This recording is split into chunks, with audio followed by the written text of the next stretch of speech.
So far, in my project, I have learned much about fungi and its relation to keeping the environment clean, and I have learned where I want to go next in my project and what further actions I want to take. Overall, in the future of this project, I hope to discover ways that we can use fungi to combat waste and keep the environment clean. When I started the project, I was sure that I wanted to do something related to fungi, but not sure what exactly.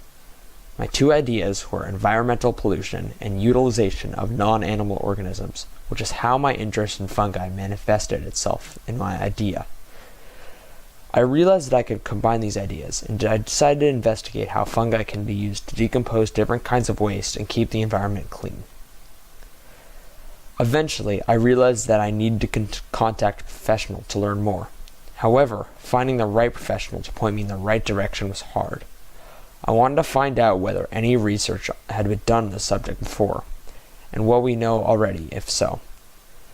I ended up emailing several mycologists, from some of which I got no responses. However, eventually I got some, and ended up with two. They were from two people, both of the North American Mycological Association. Diana Smith, who is the association expert on medicinal mushrooms, and Charlotte Kaplan, head educator for the association. They helped me by providing me with key information on the subject and on where to go next. So far, I've learned the area of mycology that I am studying is called mycoremediation. I've also learned of Paul Stamets, who is an expert mycologist and has worked on mycoremediation before, and he also runs a mushroom business, which I may be able to use in the future if I plan on growing any mushrooms. I was inspired to pursue this topic on a river rafting trip that I took in Oregon last summer. One of the river guides was interested in and knew much about mycology. During our trip down the river, she told me much about mycology and even gave me a few pamphlets and brochures to read. She even told me about a special kind of plastic-eating mushroom, which really surprised me. By the end of the trip, I was interested as well, to say the least.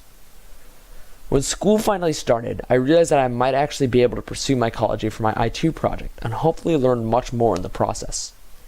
However, I knew I needed to investigate a certain branch of mycology. I then remembered the plastic-eating mushrooms and how interesting that they were in particular.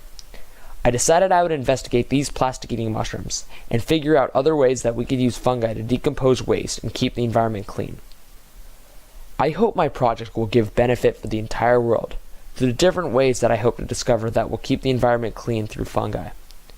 I also want my project to be a tribute to hardworking mycologists, just so that their work is indeed effective and meaningful.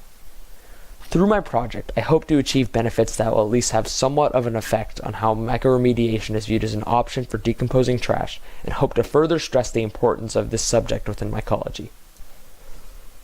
There are many things that I want to do to build upon what I've done so far. Firstly, I want to get the books Mycelium Running, How Mushrooms Can Save the World, and Radical Mycology, so I can be provided with more factual information from these. I hope to learn more things and more people to provide me with objective information such as books or experts that are able to give me guidance. I also want to learn more ways other than this through which I can learn.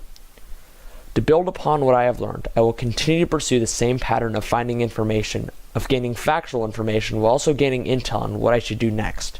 And eventually, I hope I will be able to take all the information that I have learned and take action.